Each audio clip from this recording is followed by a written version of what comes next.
15th birthday। तो इस episode की स्टार्टिंग में मीशा एनोस को बताती है कि वो कोई साशा की ट्विन सिस्टर नहीं है, बल्कि उसकी सोल से बनी हुई एक डोल है।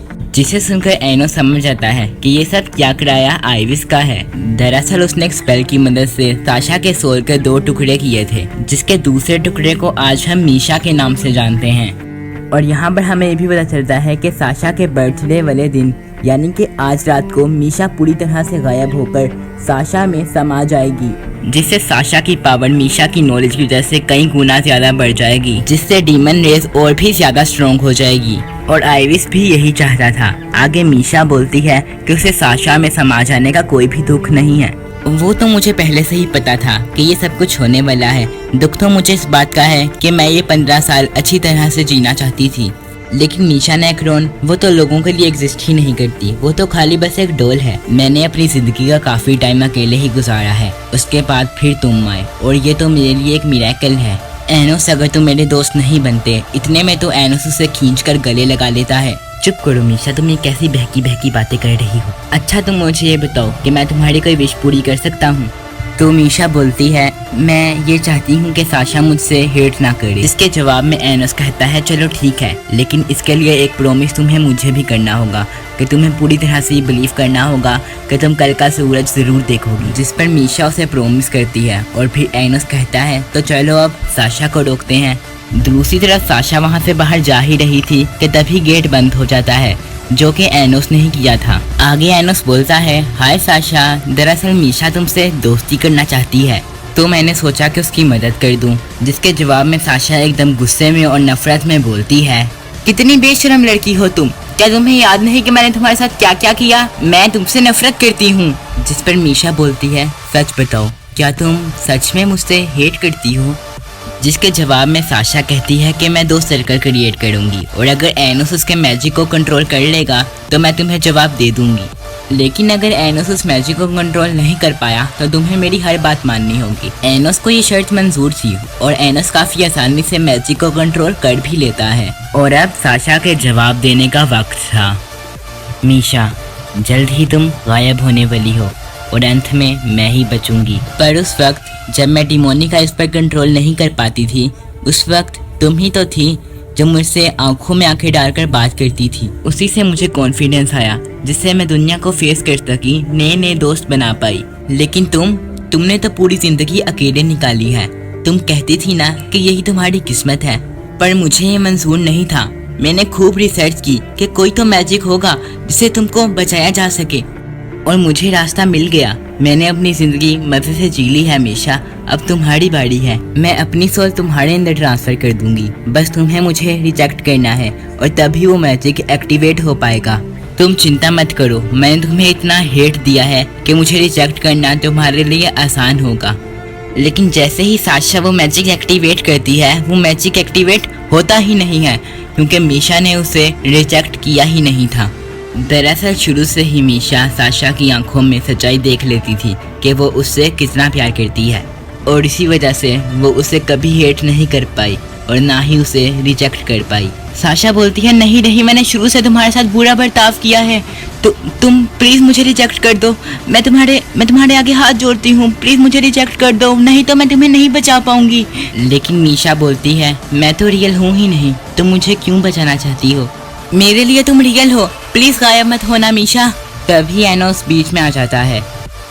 अरे ये तुम दोनों लड़कियां क्या कर रही हो? जब मैं यहाँ पर हूँ तो किसी को कुछ करने की जरूरत नहीं है। तुम दोनों को मैं बचा लूंगा, बस हमें टाइम में पीछे जाकर सब कुछ बदलना होगा। जिस पर साशा कहती है सच में, पर हम इतने ज्यादा पावरफुल स्पेल्स को अकेले एक्टिवेट नहीं कर पाएंगे। जिस पर एनोस अपनी पावर उन दोनों के साथ शेयर करता है ताकि वो लोग टाइम में पीछे जाकर अपने पास्ट को चेंज कर सकें। मगर तभी आइविस पीछे से आकर एनोस को स्टैप कर देता है। दोनों लड़कियां शॉक रह जाती हैं कि ये यहाँ पर कैसे आ गया। दरअसल आइविस दोनों लड़कियों की मदद से अपने पुराने फेक डीमन किंग को जिंदा करना चाहता था। लेकिन तभी एनोस अपना सर ऊपर करके कहता है कि क्या तुम्हें पता नहीं है कि मैं तो पहले से ही वापस आ चुका हूँ। जिसके बाद एनोस आइविस की तलवार से उसे ही स्टैब कर देता है। और उससे कहता है कि मेरे पास अभी तुम्हारे साथ लड़ने के लिए टाइम नहीं है। इसके बाद वो टाइम ट्रेवल स्पेल का यूज करता है, लेकिन बदकिस्मती से वो लोग वाइट स्पेस में अटक जाते हैं, जहाँ पर उनका सामना गार्डियन ऑफ द टाइम से होता है, जो कि टाइम को प्रोटेक्ट करने का काम करता है।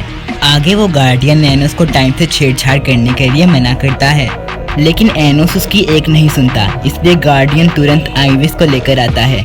वो उसे अपनी पावर्स देकर एनोस को खत्म करने का ऑर्डर देता है। अब ये देखकर एनोस अपने मैजिक से आइविस पर हमला तो करता है, लेकिन मैजिक का आइविस पर कोई भी असर नहीं होता है, क्योंकि वो अब अपने हिसाब से टाइम को रोक और चला सकता है, और इसी वजह से उस पर कोई भी मैजिक का असर नहीं होगा। इसके बाद आइविस एनोस पर अटैक करता है, लेकिन एनोस प्रोटेक्शन सील की मदद से खुद को और दोनों लड़कियों को बचा लेता है। लेकिन यहाँ पर आइविस भी कुछ कम नहीं होता है, वो प्रोटेक्शन सील के पीछे से आकर एक बार फिर एनोस को स्टैप कर देता है, जिसकी वजह से एनोस एकदम से गायब हो जाता है। ये देखकर लड़कियों और आइविस को लगता है कि एनोस अब हमेशा हमेशा के लिए खत्म हो चुका है, लेकिन तभी आइविस के कंधे पर कोई हाथ रखता है, और वो और कोई नहीं बल्कि एनोस था, जिसने अपने मरने के बाद भी डिसरेक्शन मैजिक का यूज करके खुद को वापस से डिसरेक्ट किया। अब ये देखकर आइविस बहुत ज्यादा डर जाता है, और फिर वो फौरन एनोस को रोकने के लिए वाइट स्पेस का टाइम स्टॉप कर देता है, ताकि एनोस रुक जाए। अब टाइम रोकने से दोनों लड़कियां तो रुक जाती हैं, लेकिन एनोस नहीं रुकता। अब ये देखकर आइविस और भी ज्यादा डर जाता है। वो सोच रहा होता है कि अब वो क्या करे। ये कैसे हो सकता है? इतना पावरफुल कोई कैसे हो सकता है? इसीलिए वो एनोस पर अटैक करता है, लेकिन एनोस काफी आसानी से उसके अटैक को रोक रहा था। साथ ही में एनोस यहाँ पर साशा और मीशा के बारे में भी बात करता है कि अगर उन दोनों को भरोसा है कि मैं डीमन किंग हूँ, तो आज तो मैं तुम्हें हरा कर ही रहूँगा। और इस बात को कंफर्म करने के लिए एनोस साशा और मीशा का टाइम बैरियर ब्रेक कर देता है, और ब्रेक होते ही दोनों लड़कियां जोर से चिल्लाती हैं कि एनोस, हमें पूरा भरोसा है कि तुम ही रियल डीमन किंग हो, जो 2000 साल बाद वापस आ चुके हो। बस इतना कहते ही दोनों लड़कियां पास्ट में टेलीपोर्ट हो जाती हैं। और जब आइविस ने उसकी एक सोल से 2 सोल्स को क्रिएट किया था, तब वो दोनों सेपरेटली जाकर उन दोनों सोल्स को टच करती हैं, जिसकी वजह से होता ये है कि वो दोनों ट्विंस के रूप में जन्म लेती हैं, यानी कि मीशा अब गायब नहीं होगी। अब ये देखकर आइविस को काफ़ी ज़्यादा बुरा लगता है, क्योंकि एनोस ने 2000 साल की प्लानिंग को मिट्टी में मिला दिया था। अब क्योंकि दोनों लड़कियों का तो पास्ट चेंज हो ही चुका था, इसीलिए अब एनोस आइविस के साथ लड़ने के लिए एक काफ़ी पावरफुल स्पेल को एक्टिवेट करता है, जिसके थ्रू वहाँ पर एनोस की रियल डिमोनिक स्वॉर्ड अपीयर होती है। जिसके बाद एनोस कहता है कि अब मैं तुम्हें बताऊंगा कि डीमन किंग के खिलाफ जाने का क्या नतीजा होता है, और वो भी उसी के कैसल में। अब ये देखकर आइविस बहुत ज़्यादा डर जाता है, और इससे पहले कि आइविस कुछ कर पाता, एनोस अपनी डिमोनिक स्वॉर्ड आइविस के सर के आर पार कर देता है, जिसे आइविस हीलिंग पावर का यूज़ करके उसे हील करने की तो कोशिश करता है, लेकिन उसका उस पर कोई असर नहीं होता, और इसीलिए आइविस हमेशा हमेशा करियर डिस्ट्रॉय हो जाता है। जिसके बाद एनोस वापस अपने कैसल में आता है, और फिर रिसरेक्शन मैजिक का यूज़ करके आइविस को वापस जिंदा करता है। जिंदा होते ही आइविस एनोस के सामने सर झुकाकर माफ़ी मांगता है, क्योंकि अब उसके अंदर की डिमोनिक और गार्डियन की पावर जा चुकी थी, जस्ट बिकॉज ऑफ एनोस की डिमोनिक स्वॉर्ड की वजह से। यहाँ पर साथ ही उसने एनोस को डीमन किंग भी मान लिया था, लेकिन अभी भी उसकी मेमोरी तो वापस नहीं आई थी।